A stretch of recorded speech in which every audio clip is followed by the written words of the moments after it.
The Turok series is a bunch of FPS games that are as arguably important and influential to the genre as other games like Doom, Quake and Half-Life have been.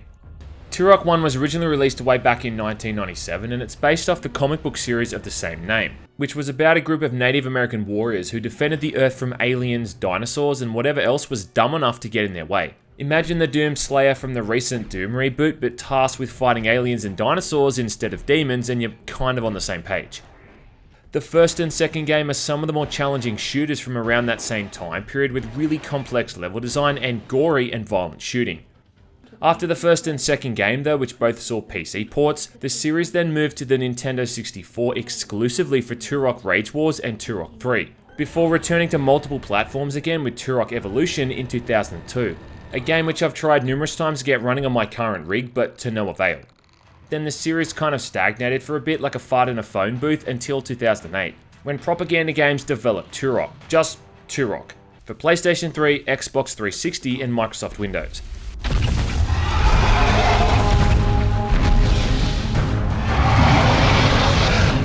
Now, if you're at all kind of familiar with the story in these games, you'd know that Turok isn't really a character, it's more of a mantle handed down to certain individuals who met some kind of criteria. So in Turok 1 and Evolution, you had Tal Set, who took up the title, and in Turok 2 and 3, it was Joshua Fireseed. This time though, Turok is his actual name, Joseph Turok to be precise, and this time he's just a generic space marine. Throughout all of these flashbacks, we see Turok was involved with some kind of military group calling themselves the Wolfpack, led by a guy named Roland Kane. But after a betrayal, Turok is now working with a military unit called Whiskey Company and tasked with hunting down and killing his former mentor. Oblivion from the other Turok games was an extremely powerful antagonist who had the ability to basically devour and destroy entire planets at will. Kane, the main antagonist in this one though, is just some kind of soldier who's really good at killing people. You're a genius. During a cinematic that's ripping off the opening scene from Aliens, we learn that the other crew members think Turok's a bit of a dick. I mean, it's subtle, but you just might pick up on this if you watch closely enough. Hey, who's the new guy? I like his hair. Hey, your name's Turok, right? And they've all got names like Slade, Cowboy, Logan, and Jericho, because they were the manliest names I guess they could come up with. Despite all this though, they're really just your typical dude bros that kind of permeated in action games at the time, because everyone was just trying to copy Gears of War, and they sound and act like the type of guys that would chew up rocks and spit out gravel. Having said that though, there's actually a pretty good voice cast here with big name actors like Ron Perlman, Timothy Olyphant and Donnie Wahlberg. Just too bad the sound mixing is so bad that half the time you can't really hear what they're saying. Christ, why didn't I think of that? That's not to say the story is rubbish though, it's actually a pretty cool setup where you end up crashing on this planet that just happens to be inhabited by dinosaurs. And that initial reveal when you come to this huge ravine and just see all these pterodactyls flying past and these brachiosauruses off in the distance still looks really awesome. What is this place? As you'd expect to, the ultimate bad boy, the T-Rex, shows up throughout the game, always in suitably epic fashion.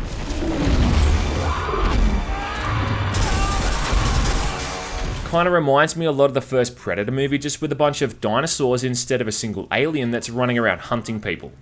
Turok runs on the Unreal 3 engine, which was like the town bicycle of gaming engines, and compared to other similar games using this engine, it's about on par I guess, even if some character models have faces that look like they were stung by bees. The main thing it has going for it is that it still runs in widescreen without needing any kind of patch, and it didn't crash pretty much the entire time I played it. I think the real issue, aside from the FOV, which I'll talk about soon, is that there's just not all that much variety with the environments. Like, you're just moving around the same looking jungle areas over and over, and once you've seen one, you've kind of seen them all. Interior areas are all just brown, grey and metallic, and it's just never really all that pleasing to the eye. Not to mention, all of the textures just seem kind of muddy and blurred, like even for the time the game was released. Most of the level design just consists of walking in a single direction until you encounter enemies. Sometimes they might come out of the nearby bushes, or if they're human enemies, they're often just ahead patrolling. When you reach a dead end, it's usually because that mission is over or there's some kind of boss fight. Or in some instances, something else scripted is going to happen and then you're allowed to move onwards. It's not very challenging or complex stuff, and it's really just a glorified corridor. In terms of how the shooting feels though, Turok shooting isn't terrible, but it definitely does kind of suck. I think the main problem though is that it's just all so generic. Like Turok 2 for instance is probably one of the best examples of FPS gun porn, and I struggle to think of a game that had weapons that were so much fun to play around with. If you ever go through a top weapons in FPS games list, Turok 2 is always going to be in there somewhere, with the Cerebral Bore a pretty common contender. But even something as basic and rudimentary as that game's shotgun felt fun and enjoyable to use, having some really powerful feeling headshots and a nice punchy sound effect. All those guns were beefy and strong, just how I like my women. The weapons in this game though just feel like complete shit, and I think that's because the game lacks the over-the-top gore from the other titles in the series. You won't be blowing off an enemy's head and see it gushing out a fountain of blood. And about the only cool thing that I noticed was that sometimes when you shoot enemies with the bow, if that arrow doesn't outright kill them, they'll pull the arrow out and keep fighting, which is pretty awesome. What I think doesn't help here too is the weapon limit. So instead of carrying a dozen guns like in the previous games, now you're much more limited. You've got your knife and a bow which can be used for silent kills, then you can either dual wield smaller weapons in your left or right hand, or carry two bigger two-handed guns instead. The smaller weapons are the pistol, submachine gun, shotguns, and grenade launcher, and you can alternate between them for each hand or just have two of each depending on what you want to do.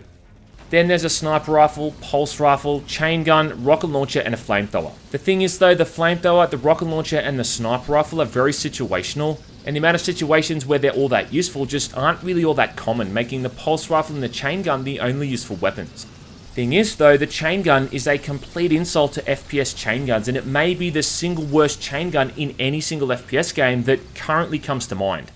About the only neat thing about the chain gun is that you can place it down as a turret, but this is only useful for one segment in the entire game, and even then it doesn't really make a huge difference.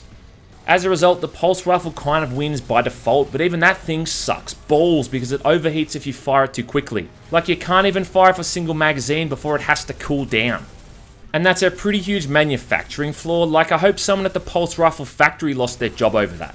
Now compare this to Turok 2, what I really think is the pinnacle of the series, which has 23 weapons, all of which are pretty damn fun to use, and now you can kind of see why people were disappointed with this entry. The inclusion of the regenerating health also makes the whole thing seem even more subpar, and it quickly falls into that routine of just shooting enemies, taking cover to get your health back, then shooting again.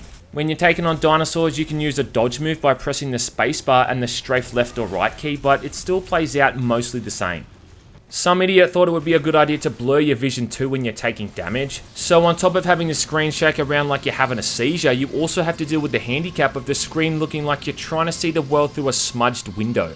I've also become so used to games spoon-feeding me mechanics that for the longest time with this thing, I had no idea how to even throw grenades. So you think maybe you press G to throw them? How about Q or maybe F? Nah son, here's what you do. You press Shift and then the right mouse button to throw them.